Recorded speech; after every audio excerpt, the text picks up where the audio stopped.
మిత్రులారా, వాళ్ళ జరుగుతున్న ఈ సభ చారిత్రాత్మకమైన సభ. భవిష్యత్ తరాలు గుర్తుపెట్టుకుంటాయి ఇవాళ జరిగిన ఈ సభ. ఎందుకంటున్నానంటే ఈ ఫ్యాక్టరీ తెలంగాణలోనూ ఈ ప్రాంతంలోనూ నవశకానికి నాంది పలుకుతున్నది. ఒక కొత్త శకం ఆవిర్భవిస్తుంది. తెలంగాణ వ్యవసాయం అభివృద్ధి కావాలంటే ఏమేమి జరగాలి అన్నదాన్ని 360 డిగ్రీల కోణంలో ఆలోచించి కేసీఆర్ గారు తీసుకున్న ఒక్కొక్క చర్య అద్భుతమైన ఫలితాలు ఇస్తూ ఈ ప్రాంత వాసుల జీవితాల్లో గొప్ప మార్పులు తీసుకొస్తుంది. నీళ్ళు ఇచ్చారు. వాళ్ళ నిజంగా కాళేశ్వరం 3 సంవత్సరాలలో పూర్తయిందంటే కేసీఆర్ గారు ఎంత తపన పడ్డారు, ఎంత తాపత్రయపడ్డారు, ఎంత నమ్మకం ఉంటే అది హరీష్ రావు గారికి అప్పచెప్పారు. ఆయన ఎంత శ్రమించారు, ఎంత శ్రమిస్తే ఎన్ని డిపార్ట్మెంట్లను సమన్వయం చేస్తే విద్యుత్ కావచ్చు, ఇరిగేషన్ కావచ్చు, రకరకాల డిపార్ట్మెంట్లైతే సమన్వయం చేస్తే 3 సంవత్సరాలలో ఒక బహుళార్థ సాధక బహుళ ఎత్తిపోతల ప్రాజెక్టుని 3 సంవత్సరాల్లో పూర్తి చేయడం కనుక ఎంత నిబద్ధత ఉండాలి, ఎంత తపస్సు ఉండాలి, ఎంత తపన ఉండాలి, ప్రజల మీద ఎంత ప్రేమ ఉండాలి. అంత ప్రేమ ఉంటే కాళేశ్వరం సాధ్యమైంది. మామూలుగా తిట్టడం, మారవడం, మైకులు కొట్టుకుని ఉపన్యాసాలు చెప్పడం చాలా తేలిక, మాట్లాడడం చాలా తేలిక, ఫలితాలు చూపించడం చాలా కష్టం. అట్లా అద్భుతమైనటువంటి ఫలితాలు చూపించారు. చెరువుల్ని బాగు చేస్తున్నారు, కరెంటు బాగు చేస్తున్నారు. వీటన్నిటితో పాటు పంట మార్పిడి జరగాలి. అందరూ వరే పండిస్తున్నారు. దాని నుంచి ఇప్పుడు వాళ్ళ మద్దతు ధర అనేది కేంద్రం చేతుల్లో ఉన్నది, లేదా మన ఎరువులకు సంబంధించి కేంద్రం చేతుల్లో ఉన్నది. రాష్ట్రం పరిధిలో ఉన్నంతలో రైతులు నిలబెట్టడానికి ఏమేం చేయొచ్చని అన్ని కోణాల్లో చేసే ప్రయత్నం బీఆర్ఎస్ ప్రభుత్వం చేసింది. అందులో భాగంగా పంట మార్పిడి జరగాలి, వరికి బదులు ప్రత్యామ్నాయ పంటలకు జరగాలి, అది రైతుకు లాభసాటిగా ఉండాలి. దానికోసం పామాయిల్ సాగును పెంచాలనే ఒక దీక్షతోని ఈ పామాయిల్ సాగును పెంచడానికి చేసిన ప్రయత్నాల్లో భాగంగా ఇవాళ సిద్దిపేటలో ఈ ఫ్యాక్టరీ అవతరించింది, ఆవిష్కరణ చేయబడ్డది. నేను ఇవాళ కేసీఆర్ గారికి మనసులో సహస్రద కృతజ్ఞతలు చెప్పుకుంటున్నాను. ఎందుకంటే 2, ఒకటి, ఆయన సిద్దిపేటను ఎంతో ప్రేమించారు, అహరహం కృషి చేసి తాను అభివృద్ధి చేశారు. తాను ఉద్యమ అవసరాల రీత్యా సిద్దిపేటను వదిలి వెళ్ళవలసి వచ్చినప్పుడు తన ప్రాణప్రదమైన సిద్దిపేటను తనకు ఎంతో విశ్వాసపాత్రుడు, అభిమాన పాత్రుడు, ప్రేమ పాత్రుడైన హరీష్ రావు గారికి అప్పచెప్పారు. ఎందుకు అప్పగించారు? ఆయన తను ప్రాణంగా ప్రేమించే సిద్దిపేటని హరీష్ రావు గారికి అప్పచెప్పారంటే హరీష్ రావు గారి చేతుల్లో సిద్దిపేట దేదీప్యమానంగా వెలుగుతుందని చెప్పి ఆయన నమ్మారు. కనుకనే ఇవాళ రంగనాయక సాగర్ ఒక విప్లవం, రైలు రావడం ఒక విప్లవం, ఇవాళ ఈ ఫ్యాక్టరీ ఏర్పడడం డెఫినెట్ గా ఒక విప్లవం. ఆయన 1,50,000 మెజారిటీని పొందాడంటే జిల్లా కావడం, అదేమి మెడికల్ కాలేజీ రావడం ఒకటి కాదు. అసలు చెప్పుకుంటూ పోతే చాంతాడని తెలుస్తూ. ఇంకో విషయం కూడా, ప్రభుత్వం ఉన్నప్పుడు మాత్రమే సిద్దిపేట అభివృద్ధి కాలే, అధికారం ఉన్నప్పుడు మాత్రమే సిద్దిపేట అభివృద్ధి కాలే, ప్రతిపక్షంలో ఉన్నప్పుడు కూడా హరీష్ రావు గారు నిత్యం శ్రమించి సిద్దిపేట అభివృద్ధి చేశారు.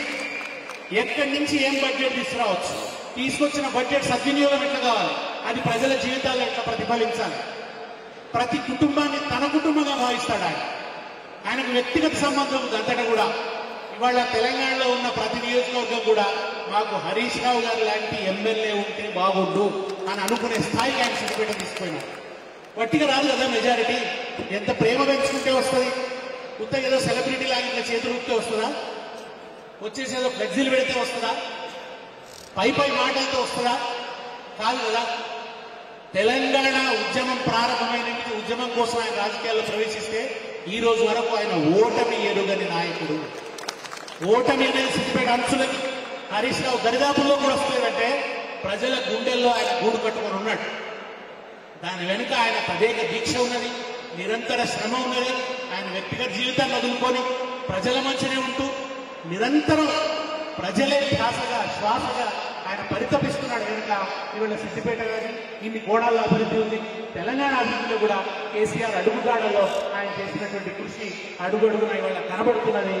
దీనివల్ల ఒకటి పంట మార్పిడి, రెండవది రైతుకు బ్రహ్మాండమైన ఆదాయం. ప్రతి ఎకరానికి 1,50,000 ఆదాయం వచ్చే అవకాశం ఉంది. ఒక అన్సర్టినిటీ ఉంది వ్యవసాయం, దాని నుంచి వాళ్ళ రైతులు బయటపడేసేటువంటి అవకాశం ఈ పామాయిల్ పంట ద్వారా జరుగుతుంది. దీని నుంచి పామాయిల్ వస్తుంది, దీని నుంచి మన కాస్మెటిక్ ఆయిల్ వస్తుంది, దీని పిప్పి నుంచి పశువులకు అవసరమైనటువంటి ఫీడ్ తయారవుతుంది, దీని నుంచి కరెంటు దీనికి ఈ ఫ్యాక్టరీ నడవడానికి సంబంధించిన ఇంధనం తయారవుతుంది. కాలుష్యం లేదు, జీరో వేస్ట్. ఇక్కడ ఉన్నటువంటి ఈ ప్రాంత వాసులకు ఎటువంటి సమస్య కలగదు ఫ్యాక్టరీ వల్ల. ఎన్ని కోణాలు ఆయన జాగ్రత్తలు తీసుకున్నారు. ఈ ఫ్యాక్టరీ ఏర్పడడం వల్ల ఈ చుట్టుపక్కల ప్రాంతాల్లో పెద్ద వికాసం వస్తుంది.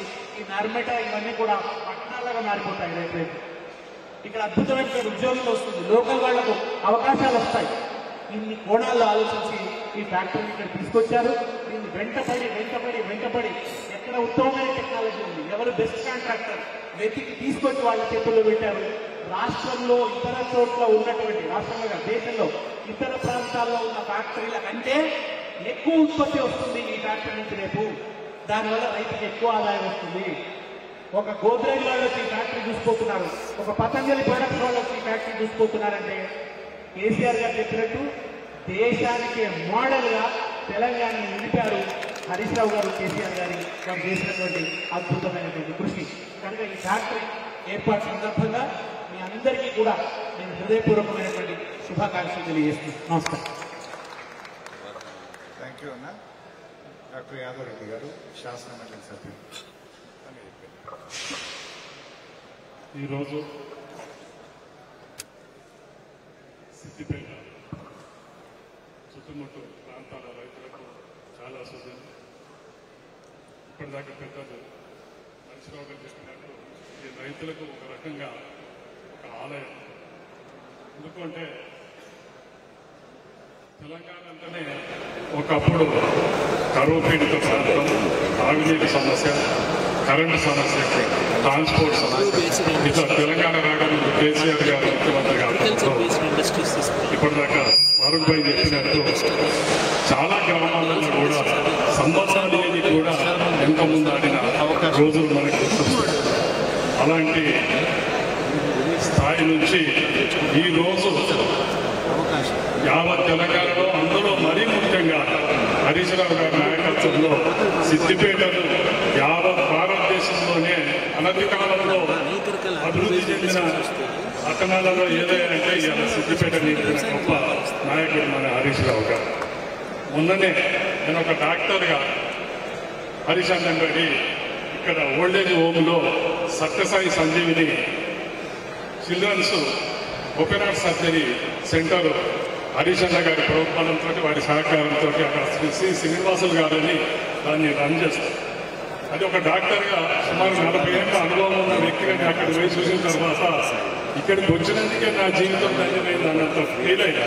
ఎందుకంటే 197 చంటి పిల్లలకు, అంటే 6-10 ఏళ్ళ పిల్లలకు పుట్టుకతోటి కంజంటల్ హార్ట్ డిసీజ్ అనే డిసీజును ఒక్క పైసా ఖర్చు లేదు. వాళ్ళు అడ్మిషన్ అయిన నుంచి మొదలుకొని డిశ్చార్జ్ అయ్యేదాకా పూర్తిగా వాళ్ళు బాధ్యత తీసుకొని సుమారు ఇప్పటి వరకు 200 మందికి, ఒక్క తెలంగాణనే కాదు, ఆంధ్ర ప్రాంతమే కాదు, ఇతర రాష్ట్రాల నుంచి కూడా 200 మందికి ఆపరేషన్